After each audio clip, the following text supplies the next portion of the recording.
Okay, so Vega Jewelers varu presenting the bouquet. నమస్తే విజయవాడ. నమస్తే నమస్తే. సారీ సుమ గారు, నాకు మైక్ ఇవ్వడానికి కొంచెం డిలే అయింది. విజయవాడలో ఇది ప్రీ రిలీజ్ ఫంక్షన్లా లేదు, సక్సెస్ మీట్ చేస్తున్నట్టుంది. Thank you.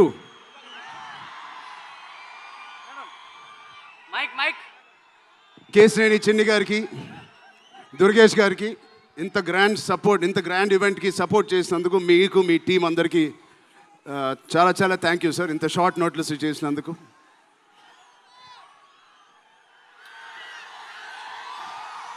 విజయవాడ అసలు మీ అందరి మధ్యలో ఇక్కడికి వచ్చి చేసుకున్నందుకు మీ అందరికీ థ్యాంక్ యూ సో మచ్. చాలాసేపు నుంచి వెయిట్ చేసినందుకు. ఇంత హీట్లో షర్ట్ అంతా మొద్ద అయిపోయింది అందరికీ. బట్ ఈ హీట్ని, ఈ ఎనర్జీని చాలా ఇంతసేపు ఎంజాయ్ చేసాం. విజయవాడలో చేయాలనుకున్నాం. ఎప్పుడైతే డిసైడ్ అయ్యామో నేను సతీష్ గారికి చెప్పాను, ఇది మా లక్కీయెస్ట్ సిటీ. నాన్నగారికి కానీ మాకు ఖైదీ నెంబర్ 150 కూడా ఇక్కడే చేసాం, ఇంద్ర కూడా ఇక్కడ చేసాం. సో ఆ లక్ని కొంచెం మేము ఇంటికి తీసుకెళ్దామని ఇక్కడికి వచ్చాం. మీ అందరికీ, తమ్ముళ్ళకి, ఇక్కడ ఉన్న అన్నయ్యలకి, వచ్చిన అక్కలకి, చెల్లెలకి, మీ అందరికీ పేరు పేరున థ్యాంక్స్. అలాగే టీవీలో చూస్తున్న మా అభిమానులకి, వాళ్ళందరికీ చాలా థ్యాంక్ యూ. సరే, పెద్ది అన్ని విజువల్స్ చూశారు మీరు. పెద్ది ఎన్నో కథలు వింటూ ఉంటాం ఆర్టిస్ట్గా. కొన్ని కథలు విన్నప్పుడు నచ్చుతాయి, కొన్ని కథలు విన్నప్పుడు ఆశ్చర్యపరుస్తాయి. బట్ పెద్ది అనే కథ మాత్రం విన్నప్పుడు ఎక్కడో గుండెలో, నా హృదయానికి చాలా దగ్గరగా హద్దుకుని ఉన్న ఒక కథ. ఇలాంటి కథ మా నాన్నగారు చెప్పినట్టు 10 సంవత్సరాలకు ఒకసారి వస్తుందేమో ఇలాంటి కథ. అలాంటి కథ నాకు వచ్చినందుకు ఫస్ట్లీ నా సుకుమార్ గారికి, బుచ్చిబాబు గురువు గారికి నేను మనస్ఫూర్తిగా థ్యాంక్స్ చెప్పుకుంటున్నాను. నా దారిలో, నా ఈ సినిమా జర్నీలో నాకు ఇలాంటి ఒక కథ ఇచ్చినందుకు. ఇది నా లైఫ్ లాంగ్, నా సినిమా లైబ్రరీలో వన్ ఆఫ్ ద టాప్ ఫిల్మ్స్గా నిలిచిపోతుంది. పెద్ది చాలా చేసింది, నన్ను వ్యక్తిగతంగా ఒక మంచి దారిలోకి మార్చింది. ఒక యాక్టర్గా నాకు చాలా సాటిస్ఫాక్షన్ ఇచ్చింది. Love you. అలాగే ఇది నాకు బుచ్చి గారు చెప్పినప్పుడు ఇది ఒక సినిమా స్టోరీ లాగా చెప్పలేదు, ఒక వ్యక్తి జర్నీ లాగా, ఒక ప్రయాణం లాగా ఒక కథ మొత్తం నరేట్ చేశారు నాకు. ఇది మామూలు సబ్జెక్ట్ కాదు, ఇది ఎగిసిపడే ఒక మనిషి కథ కాదు. కిందకి పడిన మనిషి లేచి ఎలా నించుంటాడో అలాంటి కథ ఇది. అందరూ కష్టం గురించి మాట్లాడుతున్నారు. అరే, ఇలాంటి కథ కోసం కాకపోతే ఎప్పుడు కష్టపడతామండి. కష్టంతో చేసిన పని కాదు, చాలా ఇష్టంగా, ప్రేమతో చేసిన పని. ప్రతిరోజు లెగిసి పొద్దునే షూటింగ్ ఎప్పుడు వెళ్ళాలా, జిమ్ చేసి షూటింగ్ ఎప్పుడు వెళ్ళాలా అని అనిపించిన one of the rarest films నాకు. బహుశా ఒక మగధీర కనిపించింది, రంగస్థలానికి కనిపించింది, RRR కనిపించింది, మళ్ళీ నాకు పెద్దిగా అనిపించింది.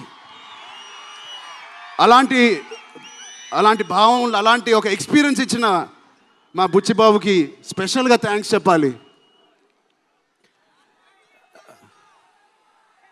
బుచ్చిబాబు ఇది నాకు కథ నరేట్ చేసి ఇంట్లో నిజంగా చాలా ఆశ్చర్యపోయిన, తన బుర్ర ఎలా పనిచేస్తుందో అని. ఇంత అద్భుతంగా రాసి పెట్టుకోండి. ఇండియాలో నంబర్ 4 or 3 టాప్ డైరెక్టర్స్లో బుచ్చిబాబు పేరు ఉంటుంది ఫ్యూచర్లో.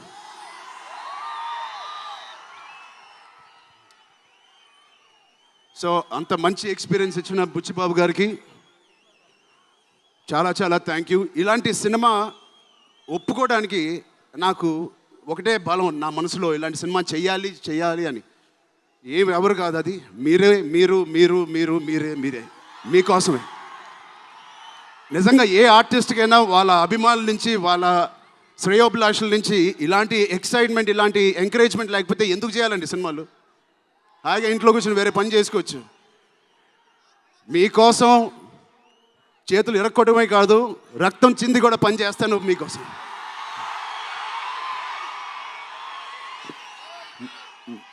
మిమ్మల్ని ఎంటర్టైన్ చేయడం ఒక పిచ్చా, లేకపోతే సినిమాలో మంచి సినిమా చేసి మీకు ఏదైనా ఇవ్వాలని ఒక పిచ్చా నాకు తెలియదు. నాన్నగారు కొడుకు పుట్టినందుకు, కళ్యాణ్ బాబాయ్ గారు ఉన్నందుకు ఇంట్లో ఇది తప్ప నాకు ఇంకేం తెలియదు. బహుశా ఇంకోటి తెలుసుంటే ఇలా ఇంత పెద్ద ఆర్టిస్ట్ నేను ఒక ఫీల్డ్లో అయ్యేవాడిని కాదు. నాకు తెలిసిందల్లా సినిమా సినిమా సినిమా. సో నేను చనిపోయే వరకు మిమ్మల్ని ఎంటర్టైన్ చేస్తూనే ఉంటాను, అది రాసి పెట్టుకోండి.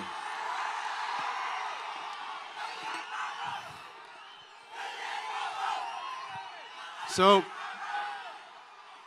మా టెక్నీషియన్స్ గురించి మాట్లాడాలంటే ఫస్ట్ మా రత్నవేల్ గారి గురించి. ఇది 4వ సినిమా రత్నవేల్ గారితో. ఇంత బ్యూటిఫుల్గా మమ్మల్ని అందరినీ ప్రజెంట్ చేసి ఆయన సీనియారిటీని మాకు సపోర్ట్గా ఇచ్చిన ర్యాండీ గారికి ఆయన స్పెషల్ థ్యాంక్ యూ. అలాగే పనిచేసిన అవినాష్ కొల్లా గారికి థ్యాంక్ యూ సో మచ్. అద్భుతంగా ఇచ్చారు మా పెద్ద వరల్డ్ని. Naveen Nooli thank you so much, fantastic editing. మిగతా టెక్నీషియన్స్ అందరూ, మా అనంత్ శ్రీరామ్ గారు, బాలాజీ గారు, మా choreographer Jani master, Bosco master, thank you so much. మిగతా సింగర్స్ అందరికీ థ్యాంక్ యూ సో మచ్. మా సతీష్ గారి గురించి చెప్పాలి. మొదటి సినిమా ప్రొడ్యూసర్ లాగా కాదు, ఒక 50 సినిమాలు తీసిన ప్రొడ్యూసర్ లాగా ఆయన దీనికి పనిచేశారు. ఆయన ఒక పెద్ద కన్స్ట్రక్షన్ కంపెనీకి యజమాని. దాంట్లో కూడా ఒక నంబర్ 1 స్థాయిలో ఆయన ఎదుగుతూ వెళ్తున్నారు. ఆయనకి ఏం పని ఇచ్చినా ఇంత చిత్తశుద్ధితో, ఇంత డెడికేటెడ్గా చేయలేదు. ఆయన చేస్తారు. మామూలుగా నేను పనిచేసిన 1-2 ప్రొడ్యూసర్లు టీ తాగి భోజనానికి వచ్చి వెళ్ళిపోతారు. అలాంటి టీ తాగి వెళ్ళే ప్రొడ్యూసర్ కాదు. ఎవ్రీ డే 3 పూటలు అంటే 8 అవర్స్ మాతోనే గడిపినాడు. నాకు ఒక్కరోజు గుర్తులేదు ఆయన సెట్లో లేకుండా. అంత బాగా ఆయన ఇలా మాకు సపోర్ట్ చేసినందుకు, వెన్నుపోటు కాదు సారీ వెన్నంట మాకు ఉన్నందుకు సతీష్ గారు థ్యాంక్ యూ సో మచ్. అలాగే మా కో ప్రొడ్యూసర్స్ అండ్ ప్రెజెంటర్స్ మైత్రి రవి గారికి, నవీన్ గారికి కూడా థ్యాంక్ యూ. బిఫోర్ యూ వాళ్ళకి కూడా థ్యాంక్ యూ.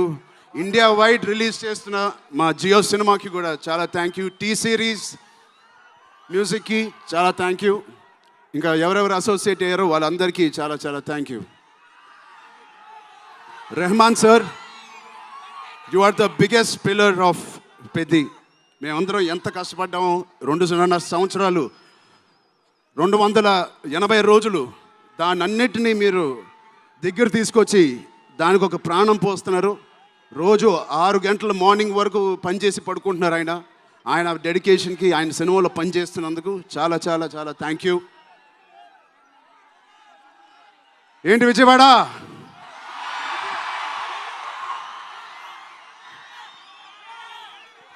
ఈసారి ఎవరి పేరు మర్చిపోలేదు కదా నేను.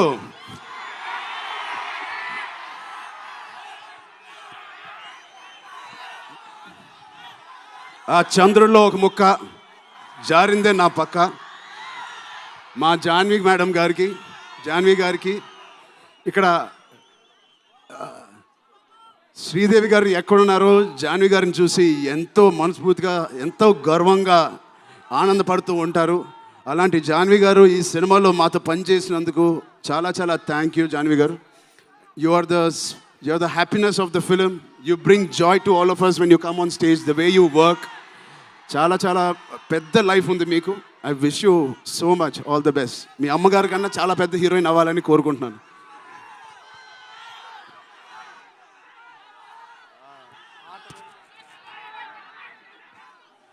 సో డేట్ గుర్తుందా? జూన్ 1. మా అభిమానులందరికీ ఒకటి చెప్పేసి వెళ్ళిపోదాం అనుకుంటున్నాను. యాక్చువల్గా వెళ్ళాలని లేదు, ఇక్కడే ఉండాలని ఉంది మీతోనే. Love you. ఎప్పుడైనా ఒక ఆట ఓడిపోతే అది ఆటగాడు ఓడిపోయినట్టే కాదు, ఒక దేశం మొత్తం ఓడిపోయినట్టు ఏ ఆటైనా. అలాగే ఈ పెద్దిగాడు, మీ అందరికి తెలిసి ఆ డైలాగ్ ఉంది, ఆట ఆడలేదు, ఏంటది, పోరాడాడు. అలాగే మీ అందరి ఆశీస్సులతో, దుర్గమ్మ దేవి ఆశీస్సులతో మీ అందరికీ ఉండాలని, మా అందరికీ ఉండాలని, ఈ 4వ తారీఖున వచ్చే ఈ పెద్ది సినిమాకి ఉండాలని, ఈ పెద్దిగాడి ఆత్మగౌరవాన్ని అమ్మ దుర్గమ్మ సాక్షిగా కోరుకుంటున్నాను. ఆత్మగౌరవాన్ని మీరందరూ ఉన్నత స్థాయికి తీసుకెళ్తారని మనస్ఫూర్తిగా దుర్గాదేవిని కోరుకుంటున్నాను. మీరు కూడా చల్లగా ఉండండి, జాగ్రత్తగా ఇంటికి వెళ్ళండి. మీ కుటుంబ సభ్యులందరినీ అడిగానని చెప్పండి. వాళ్ళందరికీ నా నమస్కారాలు ఇవ్వండి. మీరందరూ ఇంతసేపు ఉన్నందుకు థ్యాంక్ యూ.